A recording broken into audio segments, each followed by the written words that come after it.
Hey everybody, and welcome to the Blizzard Watch podcast. I'm your host, Matt Rossi. With me this week, as is usually the case, are my fantastic co-hosts, Joe Perez and Liz Harper. And Liz, I'm going to throw this to you first because there's something going on for the site that I think you should probably get to talk about here. So if you don't mind. It's the thing the writers thing. Yes, I was kind of internalizing that, but I was like waiting to see if there was something else coming at the end of that sentence. Yes, we are bringing in some new writers, so if anyone out there is interested in joining the team, come be one of us. Once you are one of us, you cannot escape the Blizzard Watch family. You are one of us forever, for better or worse, as these two can certainly attest to. I've always been at war with Blizzard Watch, right?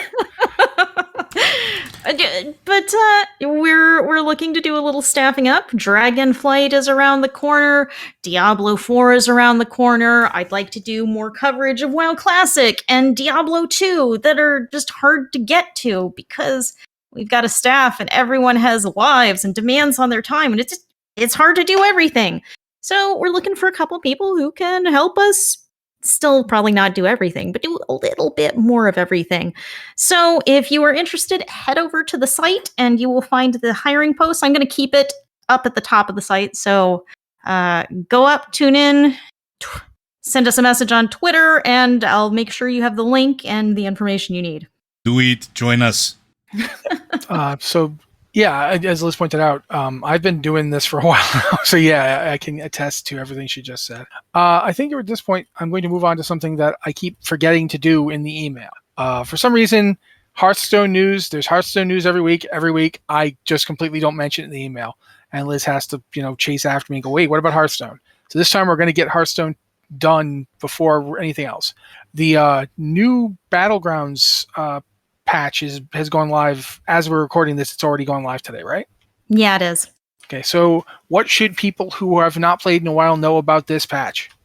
Basically, we've gotten a big shakeup in Battlegrounds. Blizzard has started doing Battlegrounds seasons, which actually feel like they're aiming for something a lot like Diablo 3 seasons, where they add a new mechanic each season that really shakes it up and makes gameplay feel different. This season, the mechanic is quests. After a few turns, you get a quest while you're playing Battlegrounds to maybe you play some Naga, or maybe you summon a bunch of minions, maybe you buy or sell a bunch of minions, and then something specific happens.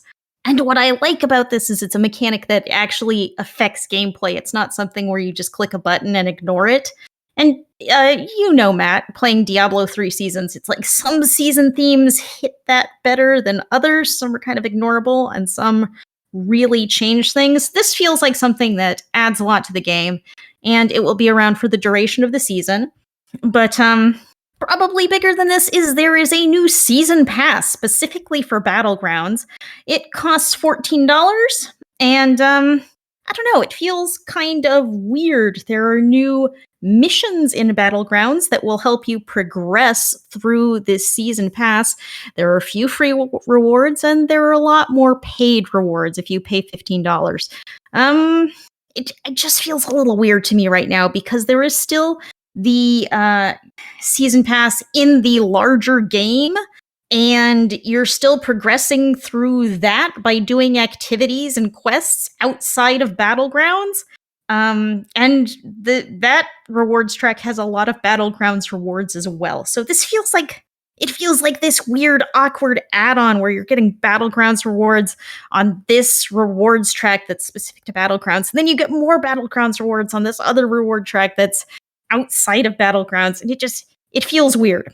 And then, of course, the change that affects everyone is that there are now no cash purchases in Hearthstone. Everything is bought with a new currency called runestones, which you buy with cash, and then you use runestones to buy things in the game. And do you like buying things? We made runestones so you could buy runestones and then buy things with runestones. Yeah, I hate it. I call that the riot method. It actually feels very much like Fortnite too. I went and looked up the Fortnite stuff, and it's not too different. Yeah, it's a lot of games do this, and a lot of games do this to avoid regulation about paying for loot boxes and gambling restrictions based on loot boxes.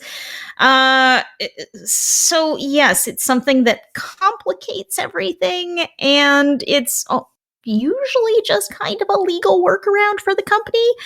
Blizzard has said one of the reasons they've done this is that it makes smaller purchases more practical, and I could see that might be the case if you have a purchase for like $1. The credit card fees on that will eat up a lot of your profits.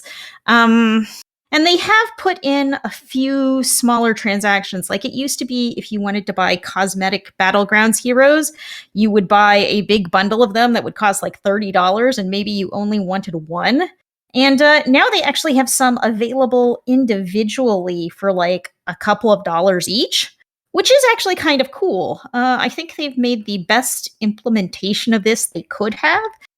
Like the cost in runestones for things are the same as the cash price you would have paid previously.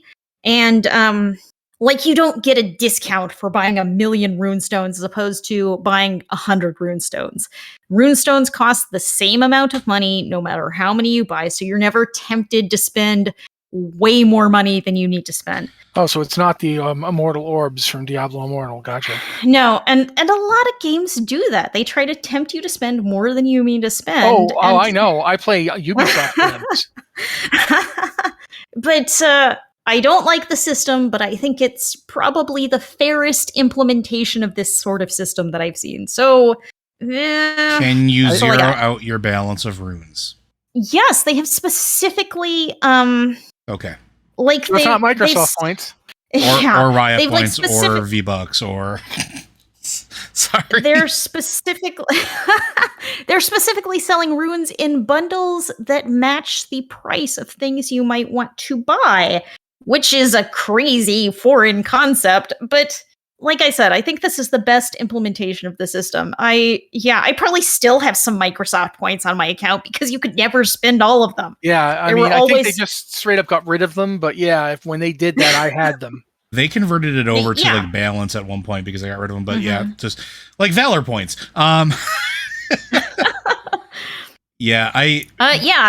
Everything cost weird amounts, and you could only buy so many. But in Hearthstone, everything, like I said, I think it's the best implementation of such a system that I've seen, and I still don't like the system. Yeah, I'm not a fan of it just because like. I wrote a whole post about how I don't like currency in games. So but here's the thing that kills me, right? We talk about the per transaction fee. The average transaction fee for a business that makes like $250,000 a year in transactions in the United States, you're getting 2.8% transaction fee. That gets lower the more volume you do. These game companies do a hell of a lot more volume than that, let me tell you. So I'm fairly confident they're at the 1% mark, if not low. So like, let's just get rid of the stupid currency, please. Just disclose your gambling rates. It's fine. Magic the Gathering has to do it on booster packs. You should have to do it on your loot boxes. Let's just be done with it. Sorry. Yeah, I don't disagree. But at least that's what's going on in Hearthstone this week. Go ahead. Let me point out that for people who might be concerned, because I've talked a lot about purchases just now, Battlegrounds is still free to play. You can jump in and play and even earn rewards on the new reward track without paying a dime. The game has not changed, just there are more things you can buy. All right. Speaking of games changing, though, Wrath Classics pre-patch is out right now. Again, as we're recording, I think I couldn't tell if it was dropping today or dropped yesterday, but it should be out this now. afternoon. Yeah. That means that if you're playing on WoW Classic, if you're playing on a server that is a Burning Crusade Classic server at the moment, all those servers are going to convert to Wrath Classic when that comes out. And right now they've all converted to the pre-patch, which means that your level 70 warrior in BC Classic can now use Titan's Grip. And nothing else. That's the only thing that happened. It's the only important thing. I don't know what else you would want me. No, I'm kidding.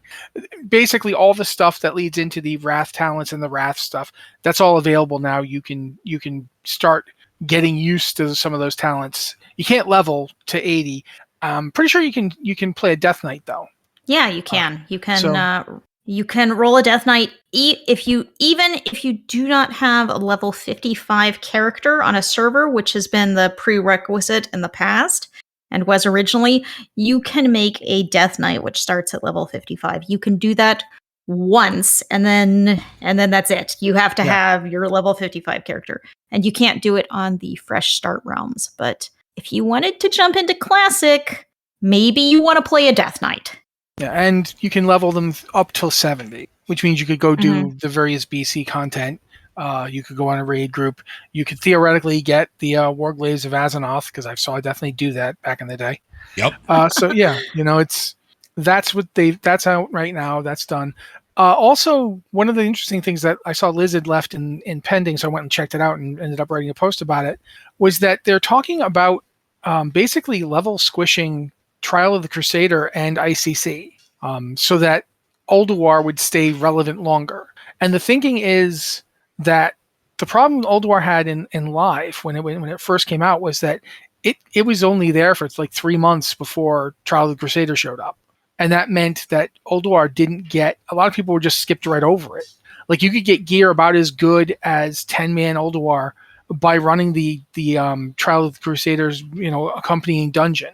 The gear that dropped in there was just as good.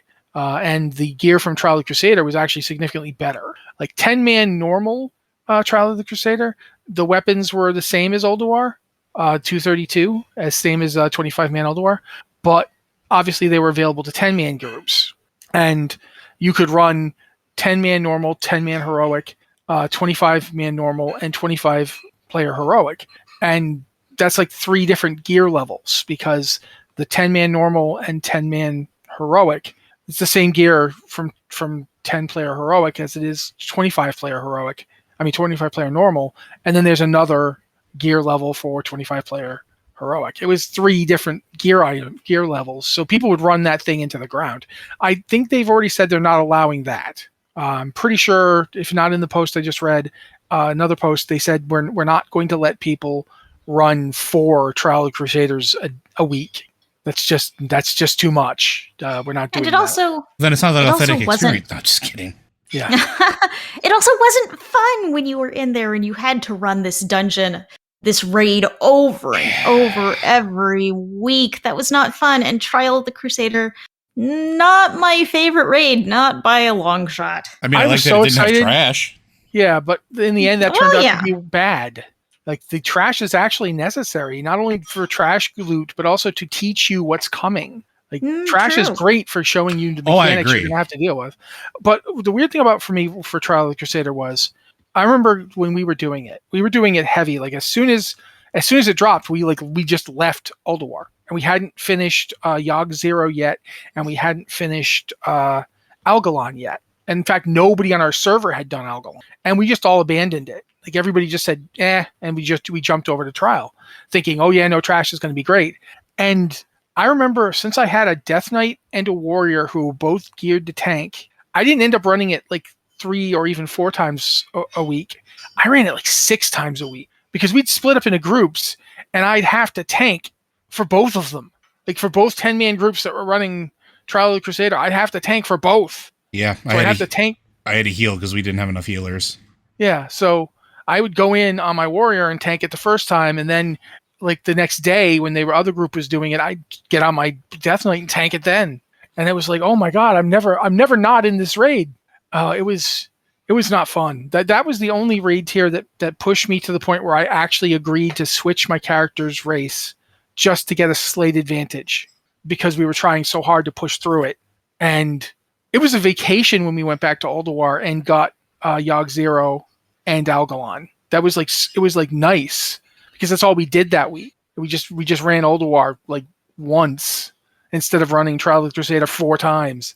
I was like, this is bliss. So I agree that there should be something done to keep Ulduar relevant longer, but I don't think you can just extend the time until Trial comes out, because let's face it, they're going to clear Ulduar in a day. Yeah, 100%. It's not going to be long. Algalon will be down in like 2 days. Maybe they'll get Yogg 0 by day 3, but it's not going to take very long. And then what? Do you just keep people in Ulduar for 6 months? I mean, the thing was, when Ulduar was initially released, Trial of the Crusader was really hot on its heels. Like, Yeah, it was 3 months. Yeah, literally just 3 months. Yeah, absolutely. And it's like the intent here is to give Ulduar some breathing room and just not immediately throwing out Trial of the Crusader and making that an upgrade over everything ever. So all you're going to do is run Trial of the Crusader endlessly. Yeah, and that's, in my opinion, that is absolutely a good move. But I think that the item squish is the way they're going to do it. I think they're not going to worry about spacing out the raids the way they were spaced out before. But I also don't think they're going to be they're not going to put Ulduar out and then put the next raid, Trial of the Crusader, out 6 months later. That's not going to happen. In general, phases seem to take between 3 to 5 months at the outmost. I'm looking at what they did in Burning Crusade Classic and what they did in when they did the Seasons of Mastery for Wrath Classic. I don't know. I don't think that they will launch Wrath Classic with, like, it won't be a Season of Mastery speed experience. No. Because that's a year. That's like a year, and they're not going to do that. But I do think they're going to basically just say everything comes out around the same amount of time. Everyone gets like 4 or 5 months, maybe at the outmost. But by making Trial of Crusader gear not an immediate jump forward, like for everybody, you'll make it so Ulduar is more attractive in comparison. You won't necessarily want to abandon Ulduar and just run Trial. You'll now be like, okay, we could, because if you look at the way Fated dungeons are working, the Fated raids, I mean, now you have a reason to run every raid. And that's clearly a philosophy that Blizzard is kind of embracing going forward. They want this idea that, content will remain attractive. So I wouldn't be surprised if they do the eye level squish for both Trial and ICC, both to keep Ulduar around longer, and also to kind of smooth out the weirdness of ICC. Do you guys remember like all the people stacking tons of armor pen? Yeah. And just the DPS was nuts, and you couldn't really keep aggro on them or keep them alive because the rogue would just pull threat on Putris and die. So yeah. But what do you guys think? I mean, I think the problem with the idea that they're going to rush, like, do content faster than originally is they're also going to want to stretch this out and have Wrath last for a while. One of the things we don't know is what is WoW Classic going to do after Wrath of the Lich King, because this was the last expansion with that kind of classic mindset. This was the last expansion before they remade the world in Cataclysm. So, I mean, I've heard a lot of questions. Is there going to be a Cataclysm Classic? And I don't know. We don't know. We have no idea. So Blizzard has to make this content last in some way or another. Yeah, and I find myself wondering if they're going to keep... They've got the Season of Mastery idea, and I find myself wondering if that's going to be one of the ways they try and extend it, especially since you see them doing seasons in Diablo 4. And we talked last week about how those are going to work. But in the end, maybe just going for like a nice long 3-year period and slowing down all the raids, when they come out, maybe that's the way to go. I seem to recall when I was in the original Wrath, when I was actually playing Wrath of the Lich King, we didn't get Nax until like 2 weeks after launch. Am I insane? Or was it out faster than that? Or am I don't remember. I don't think so. I think you're right, is what I mean. Okay. So maybe they'll just do that. Maybe they'll just make everything come out like slower and put other stuff out in between raids. I mean, if you do the phases in such a way, you could have the raid content drops at this point, then some PvP things or another. That was the other thing they were talking about, was that they didn't want to just push Trial back and just make it take longer, because that means that the PvP season will take long as well. But they also don't want the PvP season coming out during Ulduar's like period of relevancy, because if it does, then the PvP weapons are going to be BIS. And that's true. I mean, I remember going into Trial and the PvP weapons were BIS. I remember one of the Paladin tanks, he'd already gotten his off-spec full of PvP gear, and it did crazy damage. It was very strong. So I don't know. I don't know how they're going to handle it, but I think the item squish is not the worst idea that they're floating. I think it's not a bad idea either. I think it would make a lot of sense. Just it's maybe a combination of, I don't want to say retuning, but item squish with some of the other tools that maybe they've floated around, a combination there and can make a happy medium. But I don't know. I'm excited to see what the end result will be. I'm always curious to see what they settle on for that. Okay, Liz, anything else? They have not announced the schedule for phases yet, so it really could be anything. And in the past, they have not pre-announced the schedule for phases. It's just, they'll announce when the next phase is coming before it comes, and it's kind of a mystery as to how they'll schedule things. All that we know is that Wrath Classic will launch on September 26th, the full Northrend experience, and Phase 1, which contains Naxxramas, Obsidian Sanctum, Eye of Eternity, and Vault of Archivon, will start on October 6th. So that is, 2 weeks later, kind of like it did the first time around. Yeah, okay, that makes sense, yeah. Yeah, you're completely right. They haven't been doing that. So we'll find out. But that is something I think is interesting. They have not said what they are planning to do. They've even said, we don't know what we're going to do yet. We're floating ideas. So I should mention the priest talents for the Dragonflight Alpha. They've not, there's no word yet on if there's going to be a Dragonflight Alpha build this week. In fact, they have said nothing, I believe. Am I incorrect, Liz? There's not going to be a build today, is all I know for sure. Yeah, but right now the priest talents got an overhaul, but since the alpha hasn't changed yet, they're just on the forums. But you can go look at them. Nobody in this group plays a priest, so yeah, I can't comment on them. And the only priest. Sorry, go ahead. I played a priest alt in vanilla, but I don't think that experience is going to serve me well in evaluating these. I know Mitch seemed pretty excited about them. I have a priest literally sitting 10 feet behind me, but I don't think they've seen the new talents yet. So I like the idea of, I played a priest in vanilla and wow, things have really changed. This game is entirely different. Level 70? All of that is true. So yeah, I mean, it's not really. It's like I played, I played a paladin back then, but I don't really feel like I could comment much on the holy tree as it is now. That's one of the things that always throws me off. But yeah, that's happening. So we at least mentioned it, so you guys know about it. At this point, I'm going to actually bring up Gamescom, which ended Sunday. There was a post in the to be writtens, and I went and grabbed it because I was interested. Basically, just what did you see at Gamescom that it got your attention, that got your interest, that made you want to play it? Which one of you wants to go first? I mean, I'm gonna go with the obvious one, and I think you wrote about this too. Moonbreaker. It is as if somebody reached into my brain and said, "These are things Joe likes. Let's go ahead and throw it into a video game format and shove it out there." And so far, I am here for it.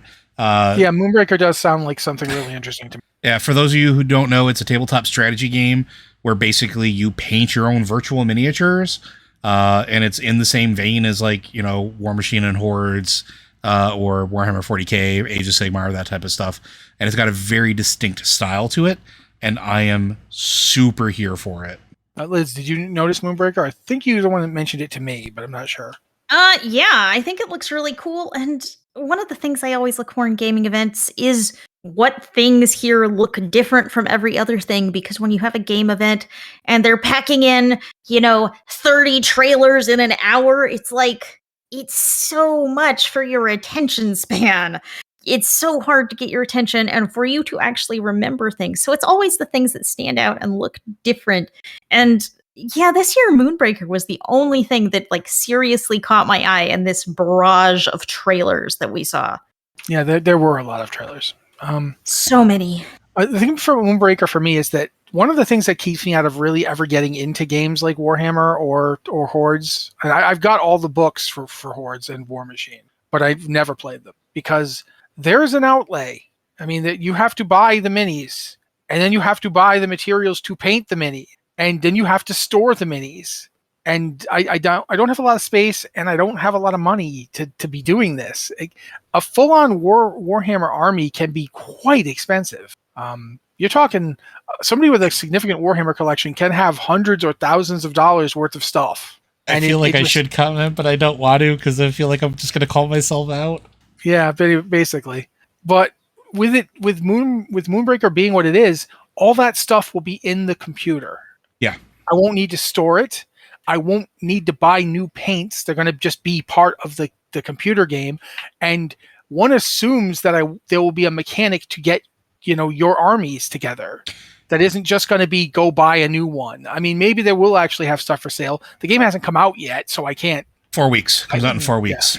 Yeah. And I think the current closed beta is not. It's not one that's currently open to people. Nope, but you can go to the. I'm sorry, I literally went and poked all the things. You can actually go and request access or log your interest in beta testing, early testing, over the next couple weeks because they are doing series of testing right now. But you do have to go to their Steam page, sign in with your Steam account, and register. Basically, just tell them that you're interested. And if you get picked, it'll just magically show up in your inbox.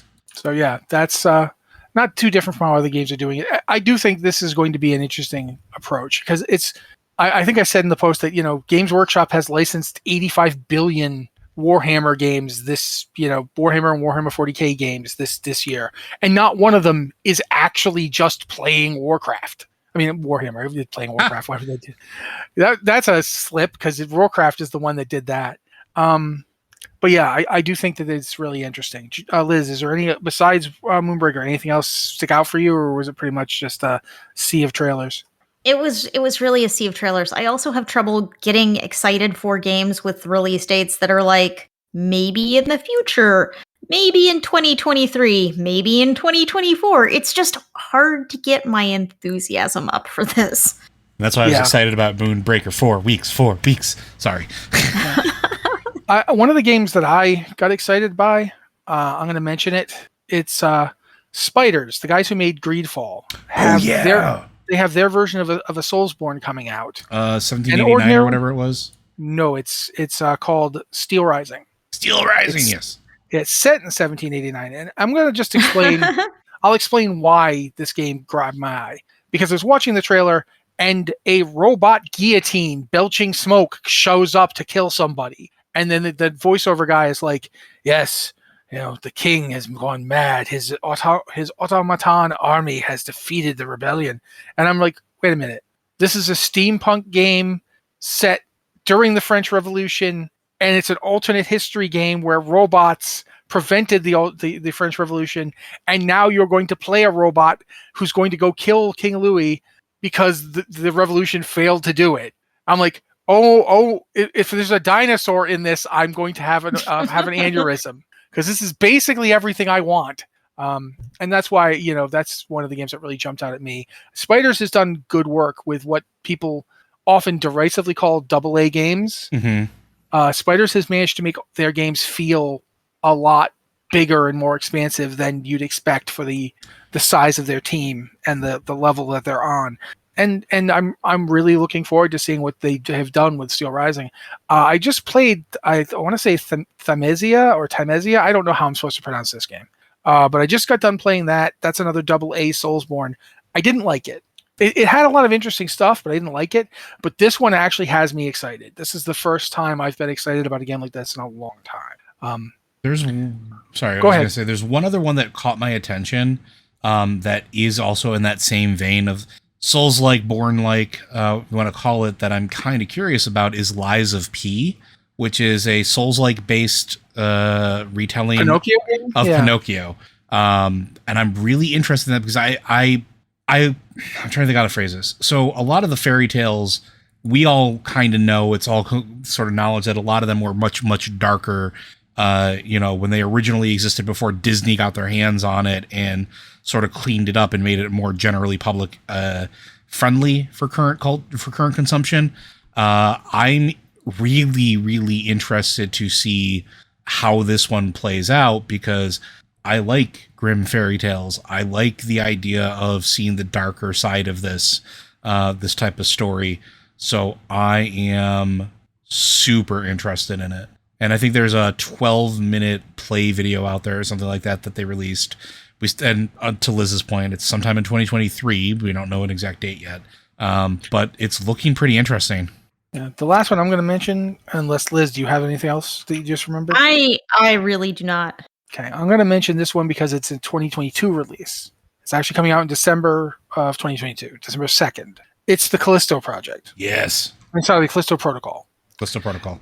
Callisto Protocol is not my usual thing because I've pointed out before I don't do a lot of horror gaming. But this one is interesting to me because it's effectively a spiritual successor to Dead Space, done by the original Dead Space developers, and it's also taking an effort to not just be a Dead Space clone. They're actually going back to the things that Dead Space was inspired by, like Resident Evil 4, and borrowing some of those ideas. So they're trying to make the game even more like another kind of game than it was. I also like the idea of the mutation system that they talked about too. Yeah, the mutation system is really trippy, quite frankly. It looks like it's going to change the game up quite a bit. And inspired, like you said, by Resident Evil, because there was a version of Resident Evil that released the director's cut on the PlayStation 1 very shortly after the first one released, where there was a mode where you could actually have a variant of the zombies that would randomly occur in the game, sort of like they would mutate on the spot, like the T-virus would mutate them and make them more deadly, or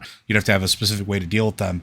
And like I remember being like an abject terror when I first hit that as like a gamer trying to go through. It's like, oh, it's just a zombie on the stairs. Whatever, not a big. Why is it getting back up? Why is it red? Oh God, where's fire? The Callisto Protocol really looks like it's going to capture that same sort of like spontaneous terror is really the best way that I can put it, and I'm super here for it. Yeah, and one of the other things that's interesting is that Callisto Protocol is coming out, as I mentioned, in December. The Dead Space remake is coming out in late January. So the game made by the new team, that is the game that this team made first, will be coming out after this. And then Resident Evil 4 is getting a remake, and that's coming out next year too. So this feels not because I'm not interested because I want those games. I'm interested because I think that's a fascinating idea to get to look at the development in reverse in a lot of ways. I just find that really fascinating.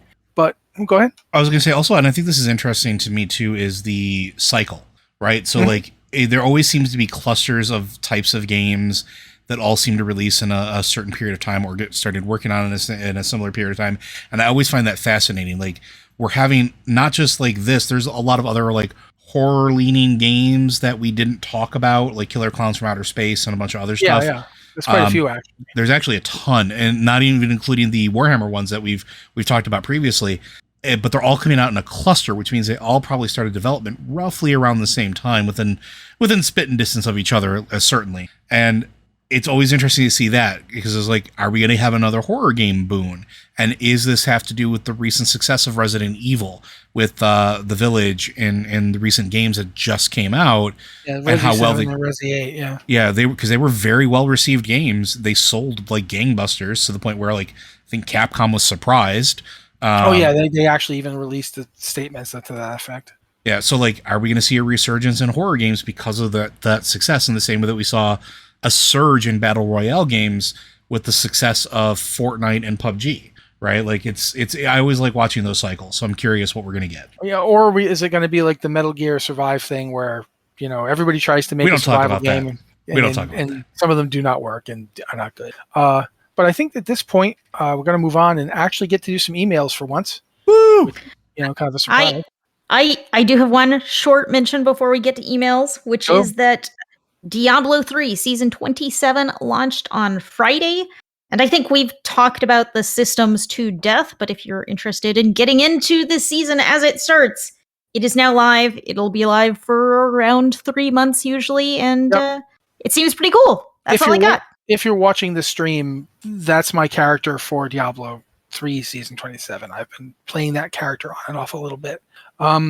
Not as much as I usually do. Like I haven't jumped in and just powered to 70 already, but I have been playing that character and another character with my wife.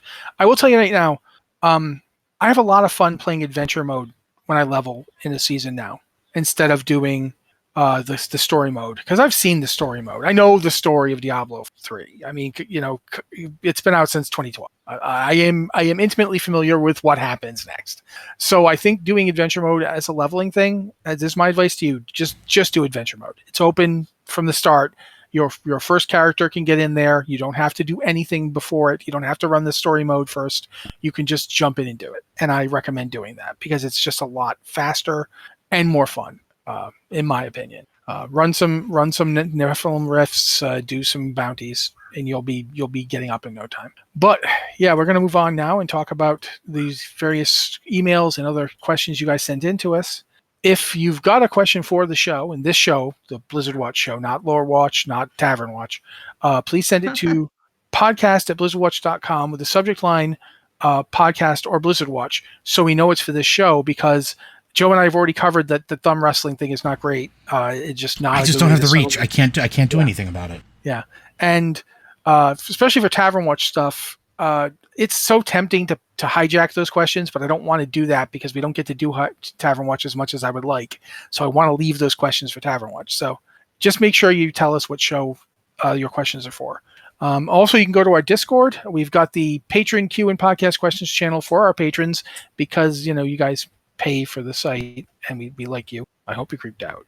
Also, there's the podcast Q and podcast questions channel, which is not for patrons, but we do look there as well. Yeah, so that's how you can get in touch with us to ask us questions. Every week I have a strange gimmick to try and get you guys to do this. This week I'm just going to ask, which one of you would like to go? I talked a lot. I think Liz should go. Okay, well, I will start at the beginning. I mean, hopefully this is the beginning. Question for the Blizzard Watch podcast. How do you feel about zone scaling in MMORPGs?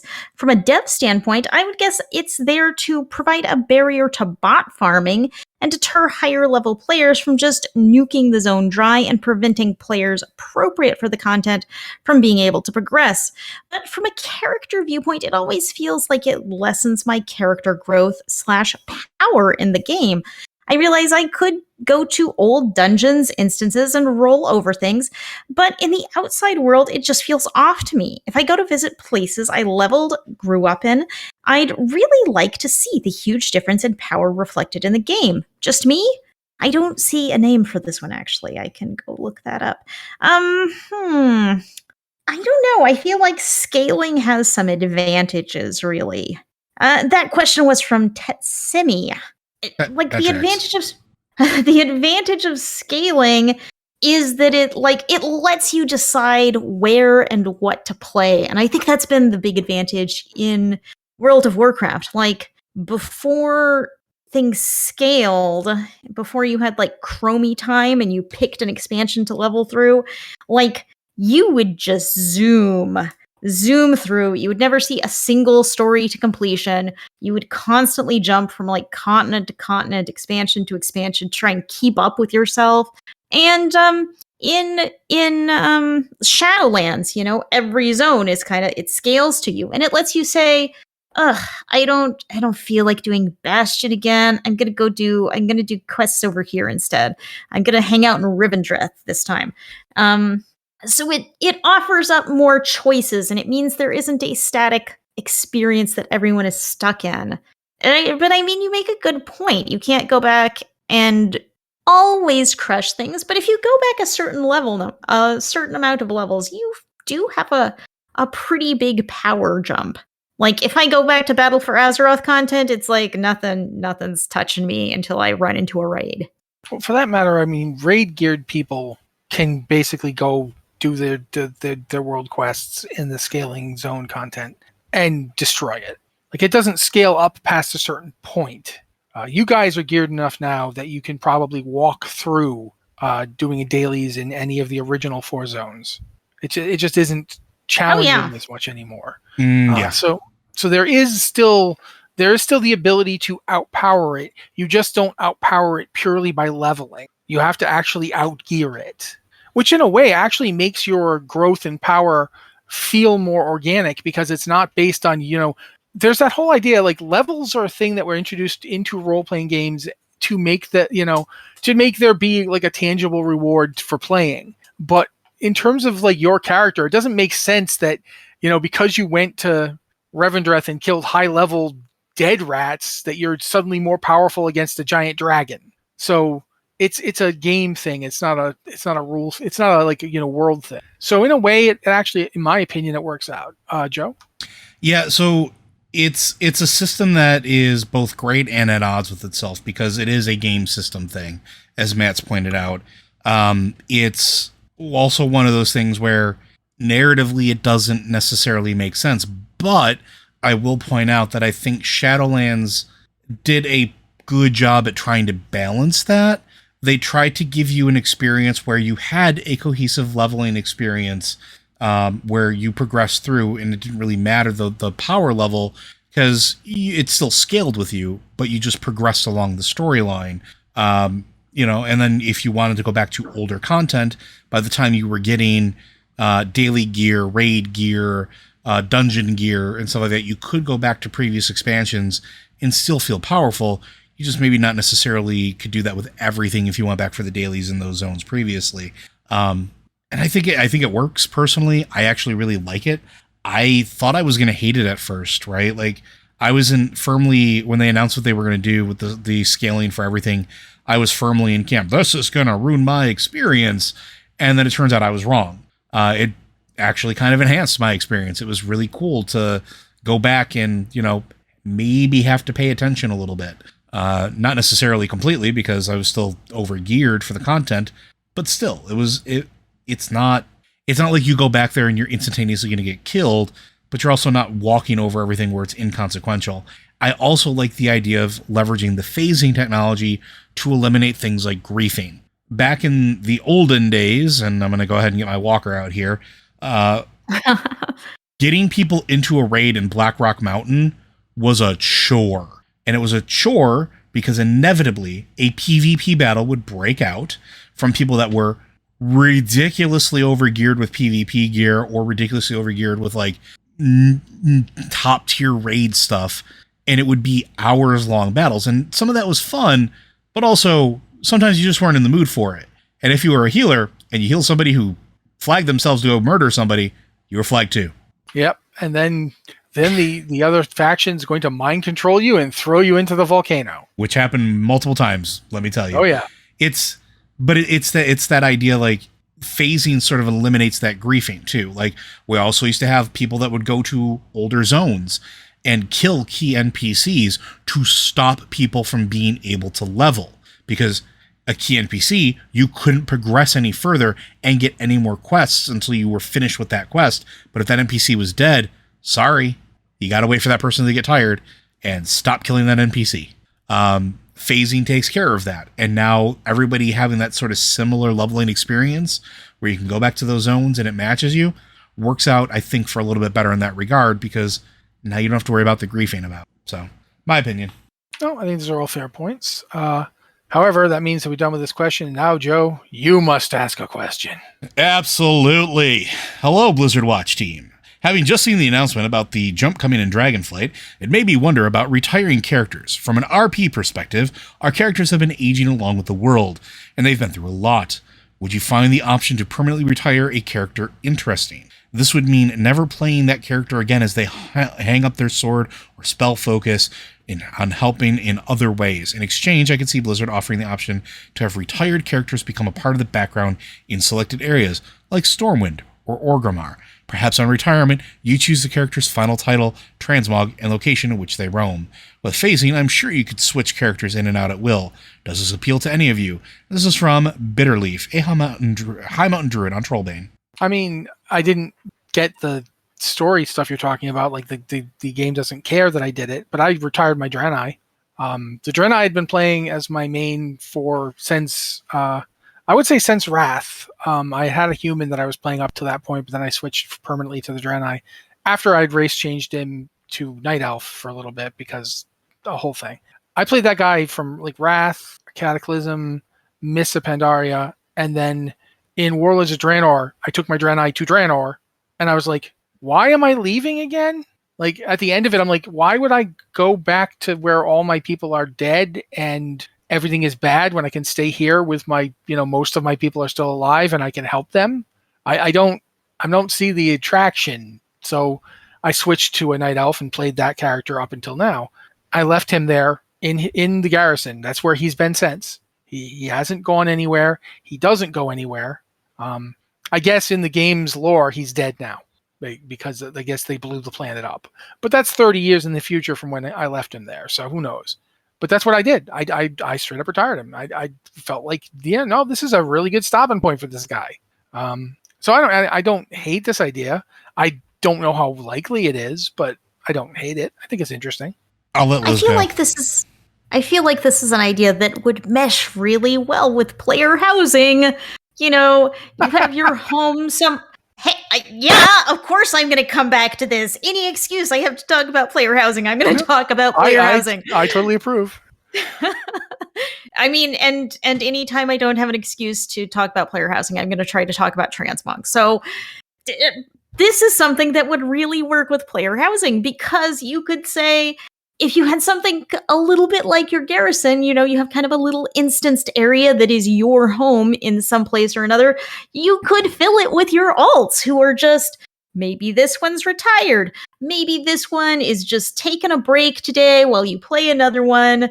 You could, maybe your alts are farming. Maybe they've opened like a noodle restaurant. I don't know. But with player housing, you could do cool things like that and make up interesting stories for yourself.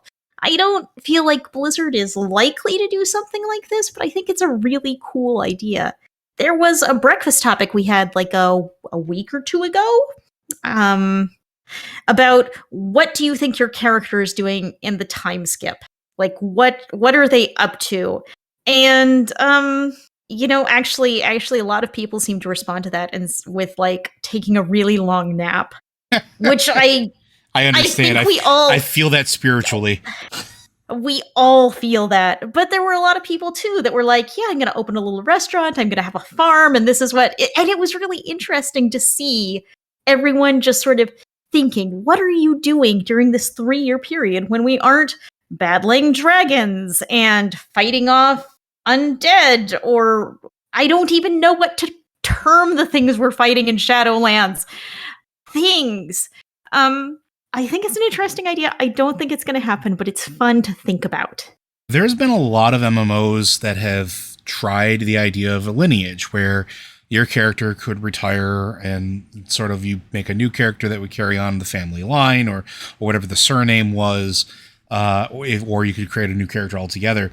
And they were wildly popular for what they were in that regard, at least as far as features go. And I think that's one something Wildermyth does too. It is. Wildermyth does that actually as well.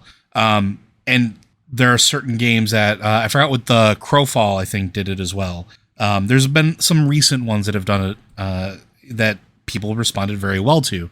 I think there is something to it. As far as getting the game standpoint from a technical perspective, I think that could be a nightmare just because the game is so many layers deep at this point that I'm not sure having every character who would possibly retire or retire the character. Now, don't forget, like, if you're like me and Matt, you have 50 of a class just kind of out there, right? If I decide to retire one shaman, and I get to choose where it goes, and I decide to retire another shaman or another shaman and another shaman, how many do I get to do that before they tell me no? And then extrapolate that across all players, right? It's a really cool idea, and I think it's got some merit, but I think ultimately it winds up to us to kind of decide. So for like a long time, I used to keep a RP journal for my main character, where downtime between raids, downtime between dungeons or offensives or content updates, I would actually go into like what my character was doing and sort of have a better idea, which is one of the reasons why my character loader is so like personal to me. And so like, if the time comes where I do retire him for good, I personally don't need anything in game for that because I already have what my story is going to be. Right, I already know what the story is, and I'm pretty content with that. So, but it's a really good idea. I really like it, and I wish more games would explore that as a concept. That's it. That's what I got. I'm hitting the wrong button. Okay, I'm going to skip these 2 questions because they're both addressed to my cat, and unfortunately, my cat is not here right now. She's sleeping, so I can't. I can't wake her up. I'm not going to wake my cat up to answer these questions. She don't like it. She didn't like being. They are questions about healing, and we do have some healers here. We could try to answer in Puck's place. You sure? Because I was going to go do the Tetsemi one. I don't know if you guys thought that would be interesting. There's another Tetsemi one down there. Would you rather do Okay, we're going to do them. The first one is from Yanati/Kel. And Dear Puck, which mods do you recommend meowadays for a fellow feline who'd like to try their paw at healing? So go ahead, Liz. I mean, my go-to, the thing that has helped me more than anything else in healing has been weak auras. And I don't go out and grab, those big packages that totally change your UE. What I've always done is make weak auras that basically, I have a good idea of what my character is supposed to do. I have a good idea of how to play the class, but sometimes I'm an idiot. And I forget, I'll be at my keyboard. This is going on, that's going on. Gotta run out of the fire. Oh no, the tank is dying. And, I'll forget things that I should be hitting. And I use weak auras to be like, hey, there's this thing you should be hitting on cooldown. And it pops up on my screen and reminds me to hit the things that I should be hitting. And I've kind of just built a system of reminders based on the things I forget to try and help me do better at healing. And I think that's been the biggest thing for healing, is just because with any class, rotation is important and getting your right skills and cooldowns at the same time. But it's such a difference between having that and playing on the alpha and not having that, because it's oh no, I have to keep all of this in my head all the time. All right, cool. Actually, yeah, weak auras is a good suggestion. I'm surprised I didn't think of that. Joe, you got any answer for this one? I have 3 that I really go to as far as my current healing setup. And I think one of them you're actually not going to need in Dragonflight, which is really, really neat. So the first one, I use grid as my unit frames, but any unit frames is good. While the unit frames that Blizzard has put up in the UI has definitely improved over the years, I like having a greater degree of control, so I can actually go through, have it laid out exactly as I want it to, have the groups displayed the way I want it to. You can actually tell it to do things like divide out who's designated as tanks and into their own separate groups. There's lots of really neat things that you can do with it, and as well as being able to click on it to target people or combine it with click-through macros or other things that allow you to heal through that interface. But it's just a much cleaner thing. And I've actually been using it since I think I started using mods and it became available. It's been a long while. But a good set of unit frames that you can move where you want, size how you want, and get it to where you want it to work. That's number 1. Number 2 is, this is the one that I think is not going to go, I don't think you're going to need it anymore, but it's move anything. So there's problem with the interface is, as you start adding bars, and as a healer, you're going to have a lot of buttons that you need to push, whether it's cooldowns or heals or whatever. Those bars can get out of hand. Being able to move them where you need them to, being able to eliminate pieces of the UI that you don't need, or move the mini map to where you want it to be out of the way, or things like that, to have a very clean interface and a good, clean view of what's going on around you is pretty big.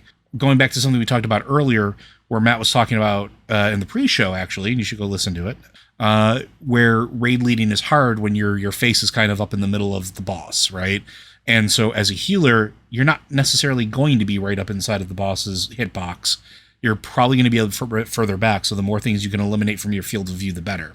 And the third one, even though it's gotten much better in the alpha, but I will in Dragonflight, but I will continue to use until I don't have to anymore, is Bartender. And that is simply because I need, me personally, the ability to rescale buttons.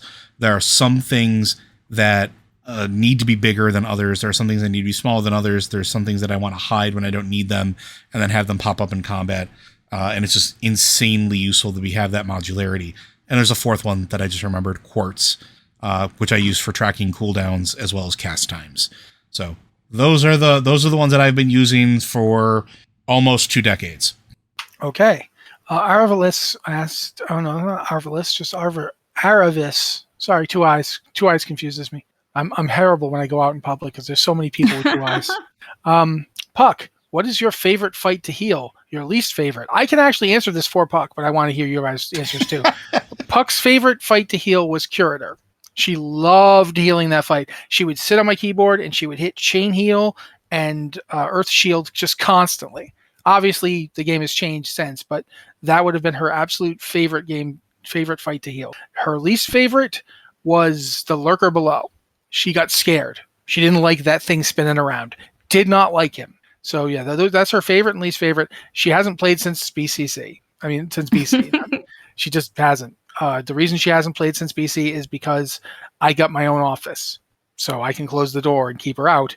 And I understand that it's very cute when she comes in and takes over my keyboard, but it is very frustrating as well. So that's why she retired from World of Warcraft. But now, Joe and Liz, you guys can answer this question.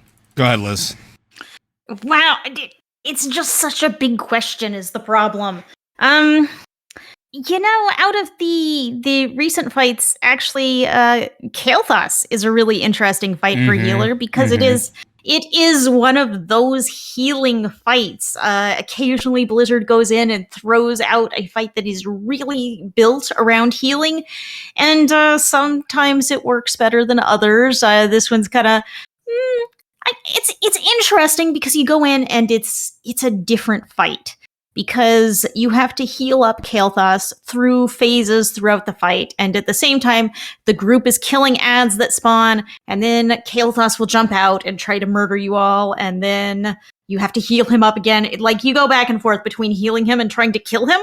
So, yeah, that's a little counterintuitive there, but it's an interesting exercise because instead of sitting out in melee and smacking things to generate holy power and, using my Light of Dawn most of the time to keep the melee healed, just repeat, hit things, Light of Dawn, hit things, Light of Dawn.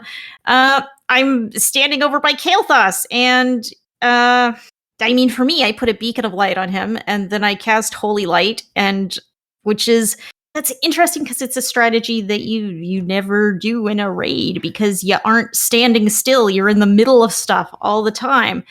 So it's interesting to have a fight where you do something different and do something that's really focused on, hey, you're a healer. Heal stuff. Woohoo. That's the one that stands out for me in recent fights.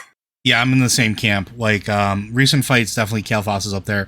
It's one of my favorite fights to heal because honestly, we're doing something a little bit different, but it's something that harkens all the way back to, there's some OG fights like Caligos in Sunwell, or when we were talking about Icecrown Citadel earlier, Valithria Dreamwalker, was the pentultimate healer fight at that point, or the Sulong in the Temple of the Terrace of Endless Spring, where there was an achievement for keeping a plant alive. So it relied on the healers doing that. I like those fights. I like those fights where there's a little bit extra thrown in, and sometimes it can be a little bit chaotic, but I like something where I'm not just watching a bar go green or waiting for damage to hit, when I'm actively participating and feel like I'm contributing to the encounter beyond just keeping my party alive. Those are encounters that are just super fun as far as healing goes. And then my OG favorite one was Chimeron, because I did that fight in all blues, and I still think I have a world parse on that one, just because it was dumb. I love that fight. I love that fight so much. Alrighty, I guess that's it for time, and we've answered a fair amount of questions this time, so cool. My cat will be pleased to know that we've gotten to her question. Thank you, Puck. Thank you for letting us answer your questions. But this has been, I keep forgetting that I have to throw it to Joe. I managed to stop myself before I started doing it. Joe, you're up. Blizzard Watch is made possible due to the generous contributions at patreon.com/BlizzardWatch. Your continued support means this podcast site and community is able to thrive and grow.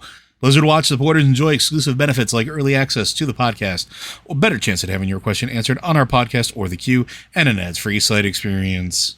Thank you very much, Joe. Again, if you've got a question for the show, you can go to our Discord server. There's the Patron Q and Podcast Questions channel, or the Podcast Q and Podcast Questions channel that's non-patron. You can ask them there, or you can email us at podcast@blizzardwatch.com with the subject line podcast of Blizzard Watch so we know it's for this show. Well, this has been the Blizzard Watch podcast. On behalf of myself, Joe, and Liz, thank you guys so much for being here, and we're going to be back next week.